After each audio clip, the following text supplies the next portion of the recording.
Madame, Messieurs, on se retrouve une fois encore ce soir avec le même plaisir de vous informer. Dans l'actualité de ce soir, le président Patrice Talon va recevoir le lundi 13 mars 2023 son homologue nigérien Mohamed Bazoum.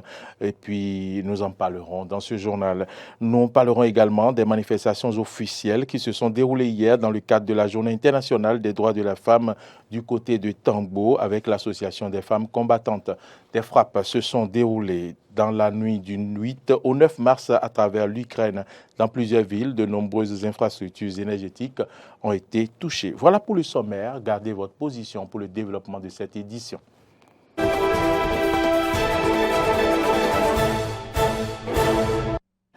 Merci donc à toutes et à tous pour l'attention. Coopération bilatérale, le président Patrice Talon va recevoir, comme je l'annonçais en titre, son homologue nigérien, Mohamed Bazoum, le lundi 13 mars 2023. Ce sera à Cotonou. Les deux personnalités vont s'échanger, entre autres, sur des questions économiques et sécuritaires, sans oublier le renforcement de la coopération bilatérale. Cotonou a abrité hier, vous le savez, les manifestations officielles entrant dans le cadre de la Journée internationale des droits de la femme, GIF 2023. Plusieurs membres du gouvernement étaient présents pour faire le point des avancées du Bénin en matière donc des droits de la femme. Suivez le compte-rendu avec Grâce Avalibé. Cette grande salle de conférence est bourrée de monde. Hommes et femmes venus de différentes localités du Bénin ainsi que partenaires internationaux et autorités politico-administratives sont venus assister à la célébration officielle de la Journée internationale des droits de femmes. Ce n'est pas pour rien que Cotonou a été choisi. Ils se sentent honorés de la présence des départements à travers leurs préfets. En cette occasion, il ne me reste qu'à saluer et rendre un hommage appuyé aux pionnières de cette lutte héroïque pour le droit des femmes, pionnières et pionniers aussi, qui ont lutté pour l'égalité des droits. La ministre des Affaires sociales et de la microfinance a reconnu l'intérêt du choix du thème de l'édition 2023 de la Journée internationale de la femme. Mesdames et messieurs, la solennité de cette célébration, symbolique de la lutte des femmes et votre forte participation honore toutes les personnes qui ont porté et qui portent quotidiennement notre combat. Qu'il me soit donc permis d'exprimer ma gratitude aux chefs et aux membres du gouvernement. Chers invités, nos vies dépendent de plus en plus d'une forte intégration technologique. Ce thème, choisi par la communauté internationale, permet de saluer et de célébrer les femmes et les filles qui défendent l'avancement de la technologie transformatrice, de l'éducation numérique et de la science dans sa globalité. Pour un monde digital inclusif, innovation et technologie pour l'égalité des sexes. Ce thème évocateur doit amener les femmes à savoir se prendre en charge, à en croire la ministre du numérique et de la digitalisation. Le secteur du numérique, je l'ai dit, a un potentiel énorme pour l'égalité des sexes. Cependant, vous convenez avec moi, les différentes statistiques qui ont été rappelées l'ont montré à dessein. Vous convenez avec moi que les femmes restent encore sous-représentées dans la société de l'information, dans l'économie numérique. Nous avons tous un rôle à jouer pour créer un environnement où les femmes peuvent bénéficier équitablement des services numériques, mais également être des productrices dans le secteur du numérique.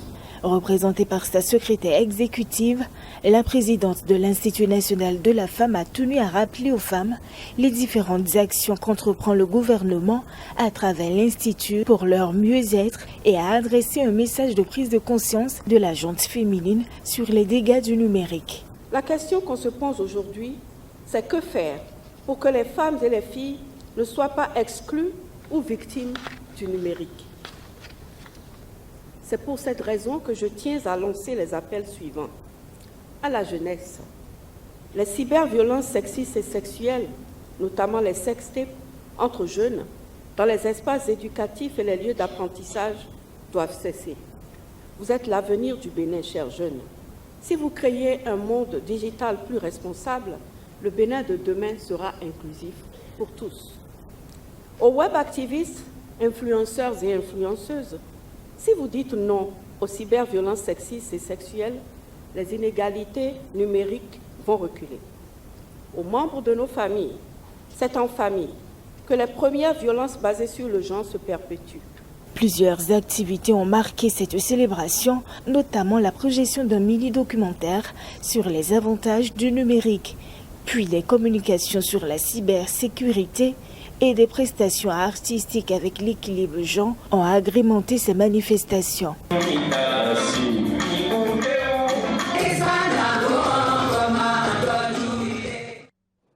Allons maintenant à Tangbo, dans la commune des Airs, où l'association des femmes combattantes a elle aussi célébré le 8 mars. C'était hier devant une multitude de personnalités. Suivant le compte-rendu de Arthur Wendo.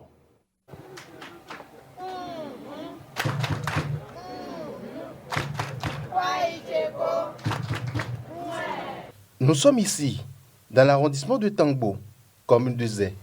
C'est ici le cadre choisi par les membres et sympathisantes de l'Association des femmes combattantes de Tangbo pour célébrer le 8 mars.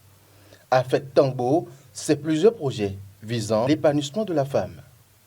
Nous, les femmes de ce creuset, sommes mises au travail en initiant plusieurs projets, à savoir la production de l'escargot, la culture du manioc, du papaye et sa transformation en jus et plusieurs autres projets. Les femmes et membres de l'association Avec Tango, recevez ici mes hommages pour votre détermination à faire de notre association un creuset d'entraide. Une vision noble, très appréciée, non seulement des femmes, mais aussi du chef d'arrondissement de Tangbo, qui réitère tout son soutien. Avec beaucoup de reconnaissance et d'élan d'encouragement à votre égard que je m'exprime de cette tribune.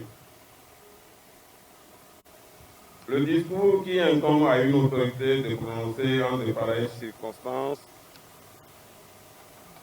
me donne le sentiment d'être un chef d'arrondissement comblé, en ce sens que dans l'histoire de notre localité, la célébration de ce 8 mars 2023 est une première.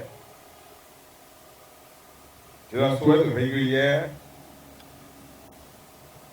annuellement, et que notre soutien ne fera pas défaut. C'est le moment pour l'Association des femmes combattantes de Tangbo de remercier ceux qui ne cessent de la pousser en avant. L'Association des femmes combattantes de Tangbo, avec Tangbo, par ma voix, remercie tous ceux qui, de près et de loin, ont contribué à la réussite de cette journée de réflexion. En ce jour commémoral de la JIF dans le monde entier, les femmes combattantes de Tangbo se réjouissent de se voir entourées de ces autorités à divers niveaux. Nos remerciements vont à l'endroit du président de la République, Patrice Talon Guillaume Athanase, qui œuvre activement pour la promotion de la femme, sans oublier nos formatrices à divers niveaux. Cette journée spéciale des femmes à Tangbo a connu la présence de certaines personnalités qui apprécient la vision du creuset.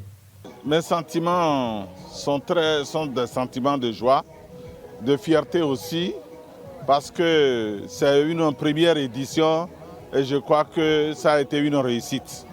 Nous avons eu droit à des sketchs, les femmes étaient mobilisées, nombreuses, pour prendre part à la journée internationale de la femme et ça c'est tout à leur honneur. Les activités, les manifestations, les diverses activités, vous vous rendez bien compte que ça concorde avec le thème, les situations des femmes aujourd'hui.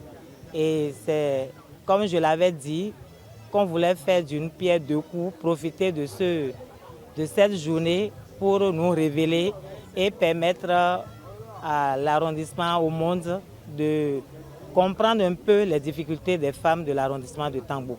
Conscient du défi à relever, L'association des femmes combattantes de Tangbo espère pouvoir compter sur ces braves dames pour gagner le pari de la femme 100% épanouie d'ici à l'horizon 2025.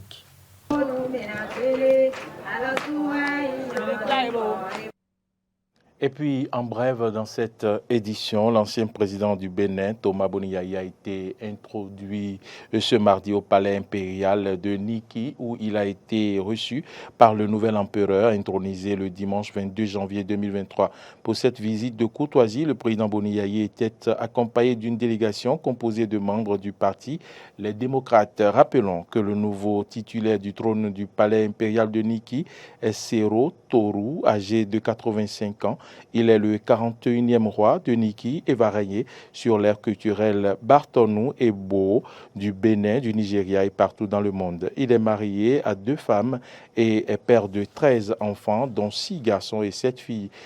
Il succède donc à feu Sabi Naina III, décédé le mercredi 19 octobre 2022 dans sa 78e année. Dans un autre registre, parlons maintenant de la traque des arnaqueurs qui est désormais une réalité au Bénin. Selon le porte-parole du gouvernement, la lutte sera désormais permanente et il n'y aura plus de répit. Quelle est l'appréciation des personnes interrogées sur cette traque des cybercriminels? Suivons ici les propos recueillis par Clémence Tonoucoin et Grâce à Valibé. La majorité des jeunes sont des diplômés, mais ils sont au chômage. Il n'y a pas assez d'entreprises qui recrutent au Bénin.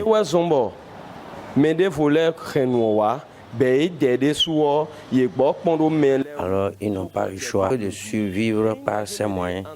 S'il y avait d'emploi, nous n'aurions pas la mettre dans l'ANAC. Les jeunes sont conscients.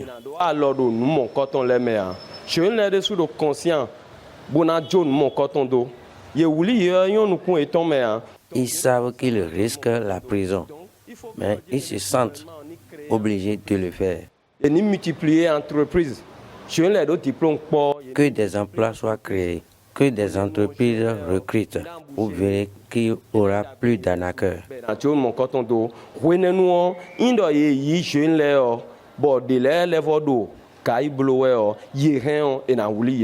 Mais tant que nous demandons tout, nous sommes obligés de avec. Nous sommes dans un pays de droit et le pays a souscrit à des accords internationaux. Il y a des choses qui ne doivent pas se faire. Moi, je vais donner ma petite expérience sur cette affaire d'arnaque. Moi, il y a eu à perdre par exemple un contrat de représentation d'une structure en Afrique de l'Ouest, juste parce que la personne a appris à un moment donné dans nos discussions que je suis du Bénin. Et la personne, elle a juste écrit Bénin, pays d'escrocs. Et depuis ce jour, toutes les communications sont interrompues, tous les essais pour relancer, c'est resté comme ça.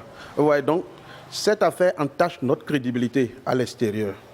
Et je pense que les parents qui sont en train d'encourager les enfants et qui disent, oui, les Blancs avaient fait ceci, les Blancs avaient fait cela, donc il faut que les enfants en profitent aujourd'hui, c'est des gens qui n'ont pas la connaissance en fait de la chose.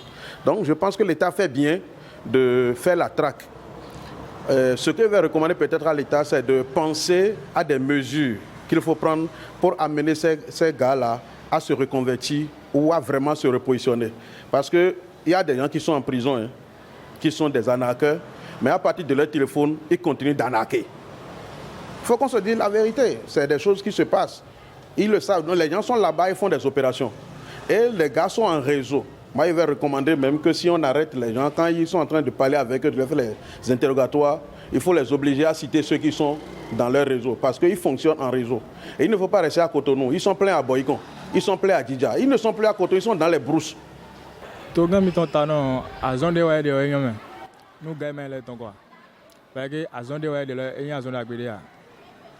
Ce que fait notre président Talon est une bonne œuvre, qu'il les écarte de la société, puisque nous souffrons. Et après notre Dieu, labeur, ils viennent nous arnaquer sans travailler. C'est mauvais. Qu'ils aillent eux aussi travailler.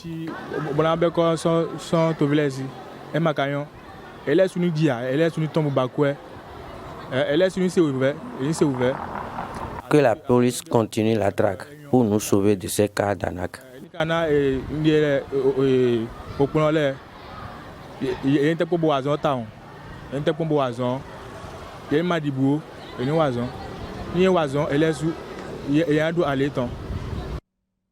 Hors du Bénin à présent, je l'annonçais en titre, des frappes se sont produites dans la nuit du 8 au 9 mars à travers l'Ukraine, à Kiev notamment, mais aussi dans la région de Kharkiv et d'Odessa. De nombreuses infrastructures énergétiques ont été touchées. Suivez le commentaire.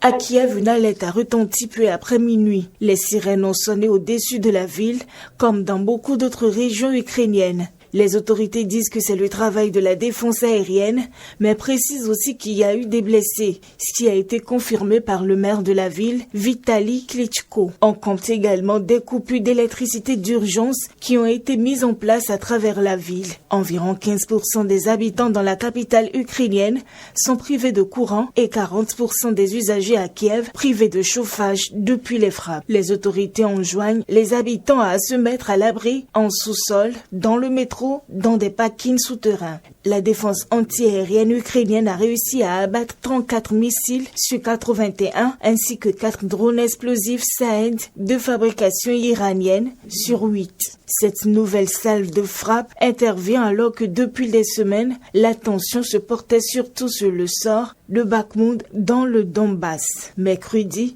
le groupe de paramilitaires russes Wagner a revendiqué la prise de la partie orientale de la ville. Bakhmout pourrait tomber dans les prochains jours, a prédit le secrétaire général de l'OTAN, appelé à continuer à soutenir l'Ukraine.